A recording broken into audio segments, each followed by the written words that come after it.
പ്രഭാതമുരളി ബാബ് ദാദ മധുബൻ. ബാബ പറയുന്നു, മധുരമായ കുട്ടികളെ, ബാബ നിങ്ങളെ പഠിപ്പിച്ചുകൊണ്ടിരിക്കുന്നു സൗന്ദര്യമുള്ള ദേവീ ദേവത ആക്കുന്നതിനായി. സൗന്ദര്യത്തിൻ്റെ ആധാരമാണ് പവിത്രത. ചോദ്യം: ആത്മീയ ദീപനാളത്തിൽ അർപ്പണമാകുന്ന ശലഭങ്ങൾ ആരാണോ അവരുടെ അടയാളങ്ങൾ എന്തായിരിക്കും? ഉത്തരം: അർപ്പണമാകുന്ന ശലഭങ്ങൾ ദീപനാളം ആരാണോ എങ്ങനെയാണോ അത് യഥാർത്ഥ രൂപത്തിൽ അറിയുകയും ഓർമ്മിക്കുകയും ചെയ്യുന്നു. അർപ്പണമാവുക എന്നാൽ ബാബയ്ക്ക് സമാനമാവുക. അർപ്പണമാവുക എന്നാൽ ബാബയെക്കാളും ഉയർന്ന രാജപദവിയുടെ അധികാരിയായി മാറുക. ഗീതം. സദസ്സിൽ ദീപനാളം ജ്വലിച്ചുയർന്നു. ഓം ശാന്തി. മധുരമധുരമായ ആത്മീയ കുട്ടികൾ, ഈ ഗീതത്തിൻ്റെ ലൈൻ കേട്ടോ? ഇത് ആരാണ് മനസ്സിലാക്കിച്ചു തരുന്നത്? ആത്മീയ പിതാവ്. അത് ദീപനാളവുമാണ്. നാമങ്ങൾ അനേകം വെച്ചിരിക്കുന്നു. ബാബയുടെ സ്തുതിയും വളരെയധികം ചെയ്യുന്നു. ഇതും പരംപിത പരമാത്മാവിൻ്റെ സ്തുതിയാണല്ലോ. ബാബ ദീപനാളമായി വന്നിരിക്കുന്നു ശലഭങ്ങൾക്ക് വേണ്ടി. ശലഭങ്ങൾ ദീപനാളത്തെ കാണുമ്പോൾ അതിൽ അർപ്പണമായി ശരീരം ഉപേക്ഷിക്കുന്നു. അനേകം ശലഭങ്ങളുണ്ട്. അവ ദീപനാളത്തിൽ പ്രാണൻ നൽകുന്നു. അതിലും വിശേഷിച്ച് ദീപാവലി ആകുമ്പോൾ അനേകം വിളക്കുകൾ കത്തുന്നു. അപ്പോൾ അനേകം ചെറിയ ചെറിയ ജീവികൾ രാത്രിയിൽ മരിച്ചു പോകുന്നു. ഇപ്പോൾ നിങ്ങൾ കുട്ടികൾക്കറിയാം, നമ്മുടെ ബാബ സുപ്രീം ആത്മാവാണ്. ആ ഒന്നിനെ ഹുസൈൻ എന്നും പറയുന്നു. വളരെയധികം സുന്ദരമാണ്. കാരണം ബാബ എവർ പ്യുവറാണ്. ആത്മാവ് പ്യുവറായി മാറുമ്പോൾ അതിന് ശരീരം പ്യുവറായതും നാച്ചുറൽ സൗന്ദര്യമുള്ളതും ലഭിക്കുന്നു. ശാന്തിധാമത്തിൽ ആത്മാക്കൾ പവിത്രമായിരിക്കുന്നു. പിന്നീട് എപ്പോഴാണോ ഇവിടെ പാട്ട് അഭിനയിക്കുന്നതിനായി വരുന്നത്, അപ്പോൾ സദോ പ്രധാനത്തിൽ നിന്നും സദോ രജോ തമോയിലേക്ക് വരുന്നു. പിന്നെ സുന്ദരത്തിൽ നിന്നും ശ്യാമം, അതായത് കറുപ്പും ഇംപ്യോറും ആയി മാറുന്നു. ആത്മാവ് പവിത്രമായിരിക്കുമ്പോൾ ഗോൾഡൻ ഏജ്ഡ് എന്ന് പറയുന്നു. അതിനു പിന്നെ ശരീരവും ഗോൾഡൻ ഏജ്ഡ് ആയത് ലഭിക്കുന്നു. ലോകവും പഴയതും പുതിയതുമാകുന്നു. ആ സുന്ദരമായ പരംപിത പരമാത്മാവ് ആരെയാണോ ഭക്തിമാർഗത്തിൽ ഹേ ശിവ് ബാബ എന്ന് വിളിച്ചുകൊണ്ടിരിക്കുന്നത്, ആ നിരാകാരനായ പരംപിത പരമാത്മാവ് വന്നിരിക്കുന്നു ആത്മാക്കളെ ഇംപ്യോറിൽ നിന്നും പ്യോറും സുന്ദരവുമാക്കി മാറ്റാൻ. ഈ കാലത്ത് ആരാണോ വളരെയധികം സൗന്ദര്യമുള്ളത്, അവരുടെ ആത്മാവ് പവിത്രമാണ് എന്നല്ല. ശരീരം സുന്ദരമായിരിക്കാം, എങ്കിലും ആത്മാവ് പതീതമാണല്ലോ. വിദേശത്തും എത്ര സൗന്ദര്യം ഉള്ളവരാകുന്നു. ഇത് അറിയുന്നു ഈ ലക്ഷ്മി നാരായണന്മാരാണ് സത്യുഗി സൗന്ദര്യമുള്ളവർ. ഇവിടെയുള്ളവർ നരകത്തിലെ സൗന്ദര്യമുള്ളവരാണ്. മനുഷ്യർ ഈ കാര്യങ്ങളെ അറിയുന്നില്ല. കുട്ടികൾക്ക് തന്നെയാണ് മനസ്സിലാക്കിച്ചു തരുന്നത്. ഇത് നരകത്തിൻ്റെ സൗന്ദര്യമാണ്. നമ്മൾ ഇപ്പോൾ സ്വർഗത്തിലേക്ക് വേണ്ടി നാച്ചുറൽ സുന്ദരമായി കൊണ്ടിരിക്കുന്നു. 21 ജന്മത്തേക്ക് ഇങ്ങനെ സുന്ദരമാകും. ഇവിടെയുള്ള സൗന്ദര്യം ഒരു ജന്മത്തേക്കാണ്. ഇവിടെ ബാബ വന്നിരിക്കുന്നു. മുഴുവൻ ലോകത്തിലെയും മനുഷ്യരെ എന്നല്ല, ലോകത്തെ തന്നെ സൗന്ദര്യമുള്ളതാക്കി മാറ്റുന്നു. സത്യുഗമാകുന്ന പുതിയ ലോകത്തിൽ ഉണ്ടായിരുന്നത് തന്നെ സൗന്ദര്യമുള്ള ദേവീ ദേവന്മാരാണ്. അതാകുന്നതിനു വേണ്ടി ഇപ്പോൾ നിങ്ങൾ പഠിക്കുന്നു. ബാബയെ ദീപനാളം എന്നും പറയുന്നു. പക്ഷേ പരമ ആത്മാവാണ്. ഏതുപോലെ നിങ്ങൾ ആത്മാവ് എന്ന് പറയുന്നു, അതേപോലെ ആ ഒന്നിനെ പരം ആത്മാ എന്ന് പറയുന്നു. കുട്ടികളായ നിങ്ങൾ ബാബയുടെ മഹിമ പാടുന്നു. ബാബ പിന്നെ കുട്ടികളുടെ മഹിമ ചെയ്യുന്നു. നിങ്ങളെ ഇങ്ങനെയാക്കി മാറ്റുന്നു. എന്നേക്കാളും നിങ്ങളുടെ പദവി ഉയർന്നതാണ്. ഞാൻ ആരാണോ എങ്ങനെയാണോ, എങ്ങനെ ഞാൻ പാട്ട് അഭിനയിക്കുന്നു, ഇത് മറ്റാരും അറിയുന്നില്ല. ഇപ്പോൾ നിങ്ങൾ കുട്ടികൾക്കറിയാം എങ്ങനെയാണ് നമ്മൾ ആത്മാക്കൾ പാട്ട് അഭിനയിക്കുന്നതിന് വേണ്ടി പരംധാമിൽ നിന്നും വരുന്നത്. നമ്മൾ ശൂദ്രകുലത്തിലായിരുന്നു, പിന്നെ ഇപ്പോൾ ബ്രാഹ്മണ കുലത്തിൽ വന്നിരിക്കുന്നു. ഇതും നിങ്ങളുടെ വർണ്ണമാണ്. മറ്റ് ധർമ്മങ്ങളിലുള്ളവർക്ക് ഈ വർണ്ണമില്ല. അവർക്ക് വർണ്ണങ്ങൾ ഉണ്ടായിരിക്കുന്നില്ല. അവർക്ക് ഒരേ ഒരു വർണ്ണമാണുള്ളത്. ക്രിസ്ത്യനായി തന്നെ തുടരുന്നു. പിന്നെ അവരിലും സതോ രജോ തമോയിൽ വരുന്നു. ബാക്കി ഈ വർണ്ണങ്ങൾ നിങ്ങൾക്കാണുള്ളത്. സൃഷ്ടിയും സതോ രജോ തമോയിൽ വരുന്നു. ഈ സൃഷ്ടി ചക്രത്തെക്കുറിച്ച് പരിധിയില്ലാത്ത ബാബ ഇരുന്ന് മനസ്സിലാക്കിച്ചു തരുന്നു. ബാബ ജ്ഞാനത്തിൻ്റെ സാഗരവും പവിത്രതയുടെ സാഗരവുമാണ്. സ്വയം പറയുന്നു, ഞാൻ പുനർജന്മം എടുക്കുന്നില്ല. ശിവജയന്തിയും ആഘോഷിക്കുന്നു, പക്ഷേ മനുഷ്യർക്കറിയില്ല എപ്പോഴാണ് വരുന്നത് എന്ന്. ആ ഒന്നിൻ്റെ ജീവിത കഥയും അറിയുന്നില്ല. ബാബ പറയുന്നു, ഞാൻ ആരാണോ എങ്ങനെയാണോ, എന്നിൽ എന്ത് പാർട്ടാണുള്ളത്, സൃഷ്ടിചക്രം എങ്ങനെ തിരിയുന്നു, ഇത് നിങ്ങൾ കുട്ടികൾക്ക് ഞാൻ കൽപ്പകൽപ്പം മനസ്സിലാക്കിച്ചു തരുന്നു. നിങ്ങൾക്കറിയാം നമ്മൾ പടികൾ ഇറങ്ങി ഇറങ്ങി തമോ പ്രധാനമായിരിക്കുന്നു. 84 ജന്മങ്ങളും നിങ്ങളാണ് എടുക്കുന്നത്. അന്തിമത്തിൽ ആരാണോ വരുന്നത് അവർക്കും സതോ രജോ തമോയിലേക്ക് വരിക തന്നെ വേണം. നിങ്ങൾ തമോ പ്രധാനമാകുമ്പോൾ മുഴുവൻ ലോകവും തമോ പ്രധാനമായി മാറുന്നു. പിന്നെ നിങ്ങൾക്ക് തമോ പ്രധാനത്തിൽ നിന്നും സതോ പ്രധാനം തീർച്ചയായും ആകണം. ഈ സൃഷ്ടിചക്രം തിരിഞ്ഞുകൊണ്ടേയിരിക്കുന്നു. ഇപ്പോൾ കലിയുഗമാണ്. അതിനുശേഷം വീണ്ടും സത്യയുഗം വരും. കലിയുഗത്തിൻ്റെ ആയുസ് പൂർത്തിയായി കഴിഞ്ഞു. ബാബ പറയുന്നു, ഞാൻ സാധാരണ ശരീരത്തിൽ കൃത്യമായി കഴിഞ്ഞ കൽപ്പത്തിലേതുപോലെ പ്രവേശിച്ചിരിക്കുന്നു. വീണ്ടും നിങ്ങൾ കുട്ടികളെ രാജയോഗം പഠിപ്പിക്കുവാൻ. യോഗമാകട്ടെ ഇക്കാലത്ത് ധാരാളമുണ്ട്. ബാരിസ്റ്ററി യോഗം, എഞ്ചിനീയറിംഗ് യോഗം. വക്കീൽ പഠനം പഠിക്കുന്നതിന് വേണ്ടി ബാരിസ്റ്ററിനോടൊപ്പം ബുദ്ധിയുടെ യോഗം ചേർക്കേണ്ടി വരും. നമ്മൾ ബാരിസ്റ്റർ ആയിക്കൊണ്ടിരിക്കുന്നു. അപ്പോൾ പഠിപ്പിക്കുന്നയാളെ ഓർമ്മിക്കുന്നു. അവർക്ക് തൻ്റെ അച്ഛൻ വേറെയാണ്, ഗുരുവുമുണ്ടാകും, അവരെയും ഓർമ്മിക്കും. എങ്കിലും ബാരിസ്റ്ററിനോടൊപ്പം ബുദ്ധിയുടെ യോഗമുണ്ടായിരിക്കും. ആത്മാവ് തന്നെയാണ് പഠിക്കുന്നത്. ആത്മാവ് തന്നെയാണ് ശരീരത്തിലൂടെ ജഡ്ജും ബാരിസ്റ്ററും ഒക്കെ ആകുന്നത്. ഇപ്പോൾ നിങ്ങൾ കുട്ടികൾ ആത്മാഭിമാനിയാകുന്നതിൻ്റെ സംസ്കാരം തന്നിൽ വരുത്തുകയാണ്. അരകൽപ്പം ദേഹാഭിമാനിയായിരുന്നു. ഇപ്പോൾ ബാബു പറയുന്നു, ദേഹി അഭിമാനിയാകൂ.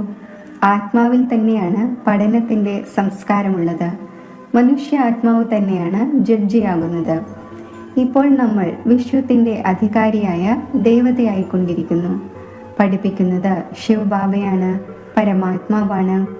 ആ ഒന്ന് ജ്ഞാനത്തിൻ്റെ സാഗരവും ശാന്തിയുടെയും സമ്പത്തിൻ്റെയും സാഗരവുമാണ്. സാഗരത്തിൽ നിന്നും രത്നങ്ങളുടെ താലങ്ങൾ വന്നിരുന്നു എന്നും കാണിക്കുന്നുണ്ട്. ഇത് ഭക്തി മാർഗത്തിലെ കാര്യങ്ങളാണ്. ബാബയ്ക്ക് റെഫർ ചെയ്യേണ്ടി വരുന്നു. ബാബ മനസ്സിലാക്കിച്ചു തരുന്നു, ഇതാണ് അവിനാശി ജ്ഞാനരത്നങ്ങൾ.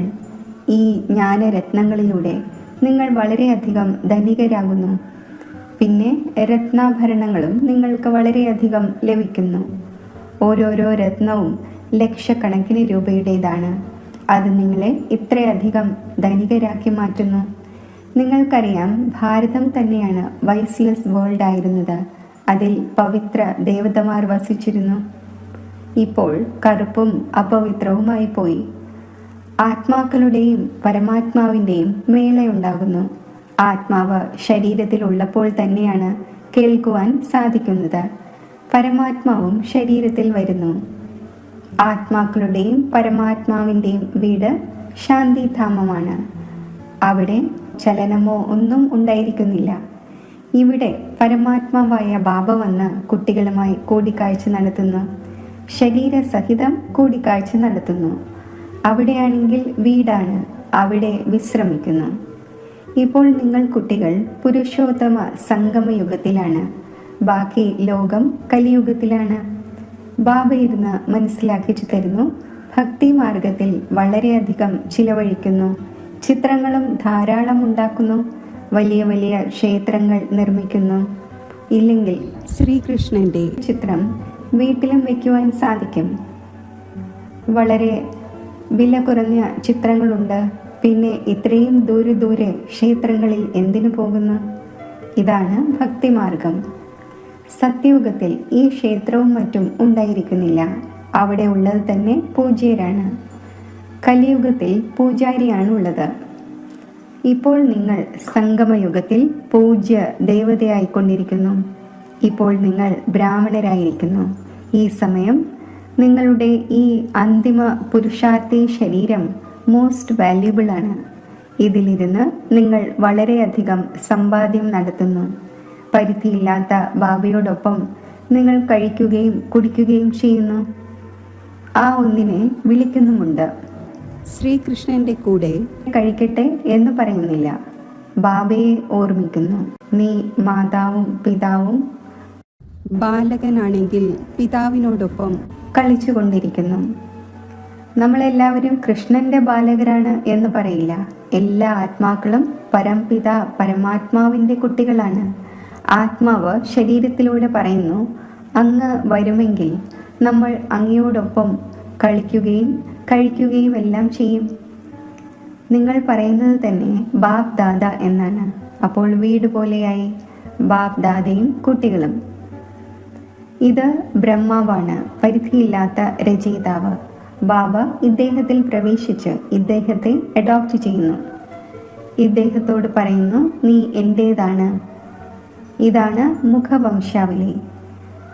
ഏതുപോലെ സ്ത്രീയെയും അഡോപ്റ്റ് ചെയ്യുന്നല്ലോ, അതും മുഖവംശാവലിയായി നീ എൻ്റേതാണ് എന്ന് പറയും. പിന്നെ അവരിലൂടെ കുഖവംശാവലി, അതായത് വികാരത്തിലൂടെ കുട്ടികളെ ജനിപ്പിക്കുന്നു. ഈ സമ്പ്രദായം എവിടെ നിന്ന് തുടങ്ങി? ബാബ പറയുന്നു, ഞാൻ ഇദ്ദേഹത്തെ അഡോപ്റ്റ് ചെയ്തിരിക്കുന്നു. ഇദ്ദേഹത്തിലൂടെ നിങ്ങളെ അഡോപ്റ്റ് ചെയ്യുന്നു. നിങ്ങൾ എൻ്റെ കുട്ടികളാണ്. പക്ഷേ ഇത് മെയിലാണ്. നിങ്ങളേവരെയും സംരക്ഷിക്കുന്നതിന് വേണ്ടി പിന്നെ സരസ്വതിയെയും അഡോപ്റ്റ് ചെയ്തു. സരസ്വതിക്ക് മാതാ എന്ന ടൈറ്റിൽ ലഭിച്ചു. സരസ്വതി നദിയുണ്ട്. ഈ നദി മാതാവായി. ബാബ സാഗരമാണ്. ഇതും സാഗരത്തിൽ നിന്നും പുറപ്പെട്ടതാണ്. ബ്രഹ്മപുത്ര നദിയുടെയും സാഗരത്തിൻ്റെയും വളരെ വലിയ മേള നടക്കുന്നു. ഇങ്ങനെയുള്ള മേള മറ്റെവിടെയും നടക്കുന്നില്ല. അത് നദികളുടെ മേളയാണ്. ഇത് ആത്മാക്കളുടെയും പരമാത്മാവിൻ്റെയും മേളയാണ്. അതും ശരീരത്തിൽ വരുമ്പോഴാണ് മേള നടക്കുന്നത്. ബാബ പറയുന്നു, ഞാൻ ഹുസൈനാണ്. ഞാൻ ഇദ്ദേഹത്തിൽ കൽപ്പകൽപ്പങ്ങളിൽ പ്രവേശിക്കുന്നു. ഇത് ഡ്രാമയിൽ അടങ്ങിയിട്ടുണ്ട്. നിങ്ങളുടെ ബുദ്ധിയിൽ മുഴുവൻ സൃഷ്ടിയുടെയും ചക്രമുണ്ട്. ഇതിൻ്റെ ആയുസ് 5000 വർഷമാണ്. ഈ പരിധിയില്ലാത്ത ഫിലിമിൽ നിന്നും പരിധിയുള്ള ഫിലിം ഉണ്ടാക്കുന്നു. എന്താണോ പാസ്റ്റ് ആയത് അത് പ്രസന്റ് ആകുന്നു. പ്രസന്റ് പിന്നെ ഫ്യൂച്ചർ ആകുന്നു. അതിനെ പിന്നെ പാസ്റ്റ് എന്ന് പറയും. പാസ്റ്റ് ആകുന്നതിന് എത്ര സമയമെടുത്തു? പുതിയ ലോകത്തിൽ വന്നിട്ട് എത്ര സമയം പാസ്റ്റായി? 5000 വർഷം. നിങ്ങൾ ഓരോരുത്തരും ഇപ്പോൾ സ്വദർശന ചക്രധാരിയാണ്.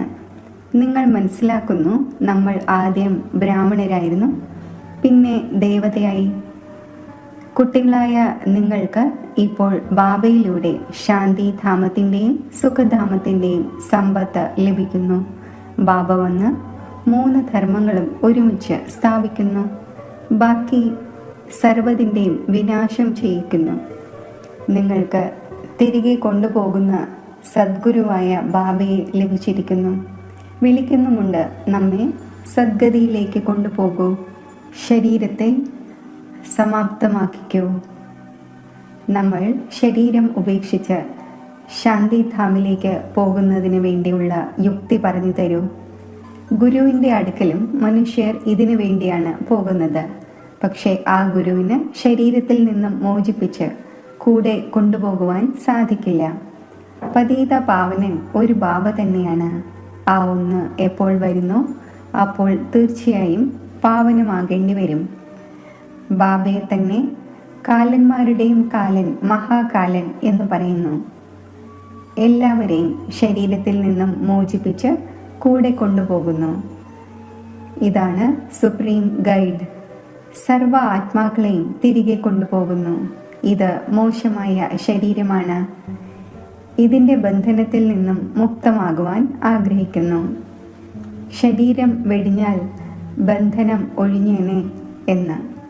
ഇപ്പോൾ നിങ്ങളെ ഈ എല്ലാ ആസുരീയ ബന്ധനങ്ങളിൽ നിന്നും മോചിപ്പിച്ച് സുഖത്തിൻ്റെ ദൈവിക സംബന്ധത്തിലേക്ക് കൊണ്ടുപോകുന്നു. നിങ്ങൾക്കറിയാം, നമ്മൾ സുഖധാമത്തിലേക്ക് വരും ശാന്തിധാമം വഴി. പിന്നെ ദുഃഖധാമത്തിൽ എങ്ങനെ വരുന്നു? ഇതും നിങ്ങൾ അറിയുന്നുണ്ട്. ബാബ വരുന്നത് ശ്യാമത്തിൽ നിന്നും സുന്ദരമാക്കുവാനാണ്. ബാബ പറയുന്നു, ഞാൻ നിങ്ങളുടെ ഒബീഡിയൻ്റായ സത്യമായ ഫാദറുമാണ്. ഫാദർ എപ്പോഴും ഒബീഡിയൻ്റ് ആയിരിക്കും.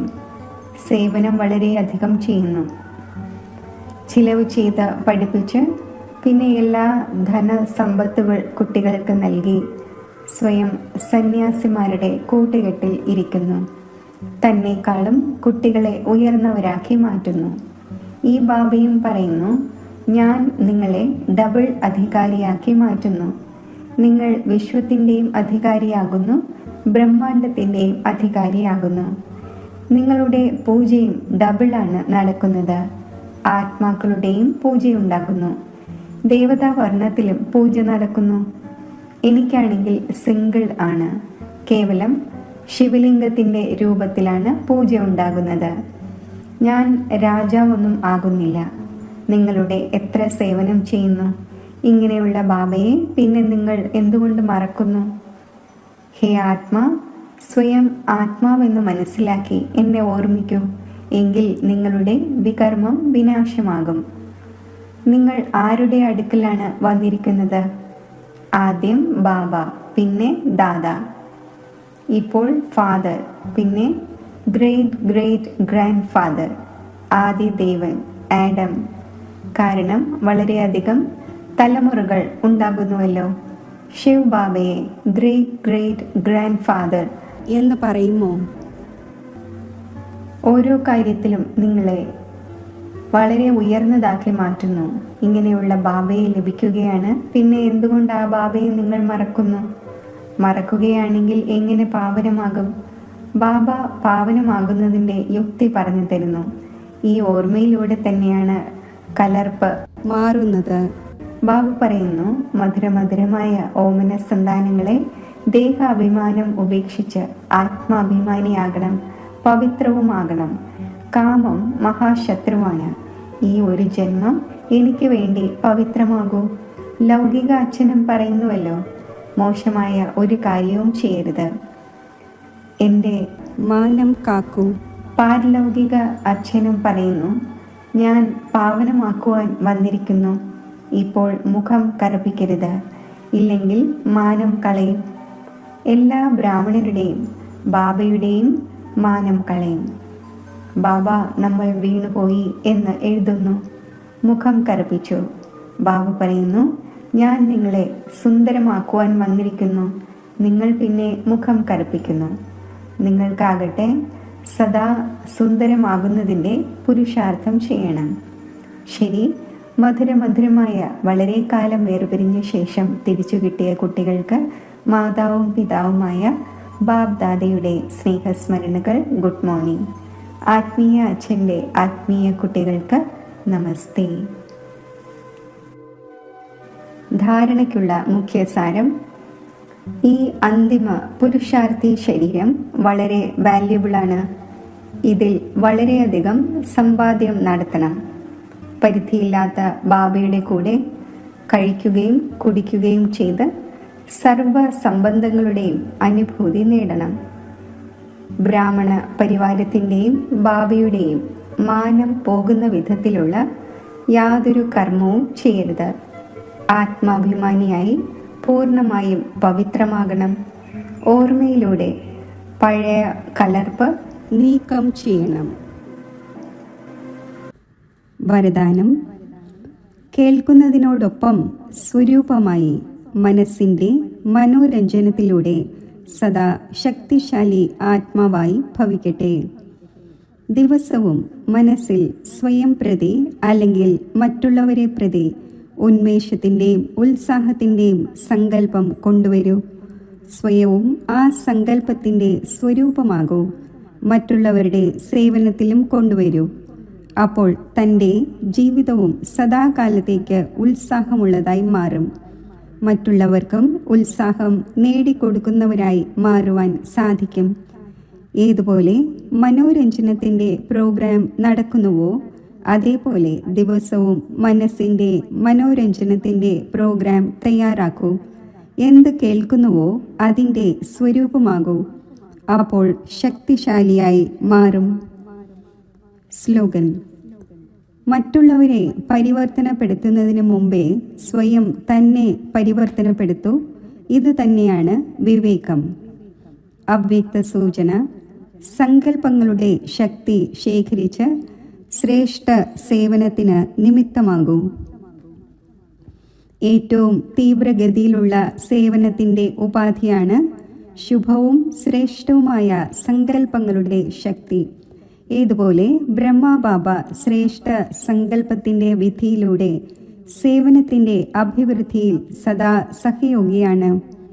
വിധി തീവ്രമാണെങ്കിൽ അഭിവൃദ്ധിയും തീവ്രമാണ്. ഇതേപോലെ കുട്ടികളായ നിങ്ങളും ശ്രേഷ്ഠ ശുഭസങ്കല്പങ്ങളിൽ സമ്പന്നമാകൂ. ഓം ശാന്തി. മനസ്സാ സേവനത്തിൻ്റെ അഭ്യാസം.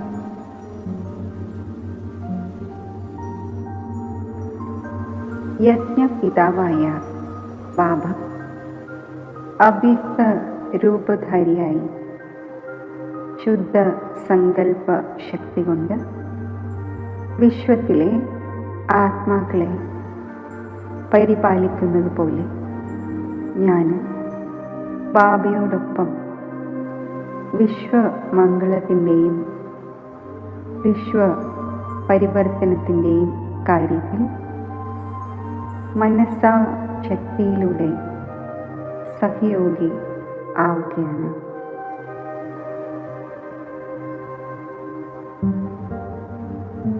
ബാബയുടെ സാന്നിധ്യം എന്നെയും അവ്യക്ത രൂപധാരിയാക്കുന്നു.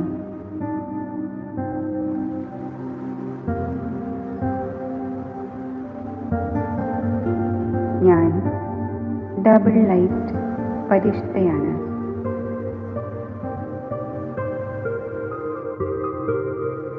പ്രജ്വലിതമായ സൂര്യനിൽ നിന്നും പ്രകാശകിരണങ്ങൾ വ്യാപിക്കുന്നത് പോലെ ഡബിൾ ലൈറ്റ് ഫരിഷ്തയായ എന്നിൽ നിന്നും ആത്മീയ പ്രകാശരശ്മികൾ വ്യാപിക്കുകയാണ്.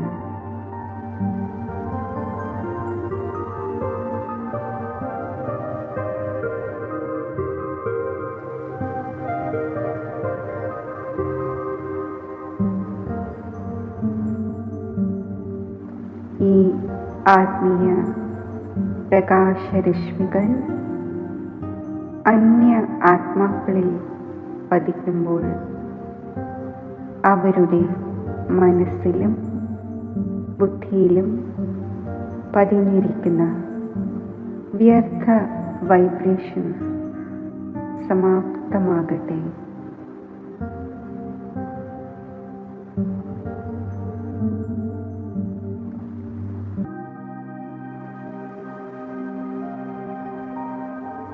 ഈ ശക്തിശാലി സ്പിരിച്വൽ വൈബ്രേഷൻസ് ഒരേ സമയത്ത് അനേകം ആത്മാക്കളുടെ മനസ്സിലും ബുദ്ധിയിലും ശാന്തിയുടെയും സ്നേഹത്തിൻ്റെയും മായാത്ത മുദ്ര പതിപ്പിക്കുകയാണ്.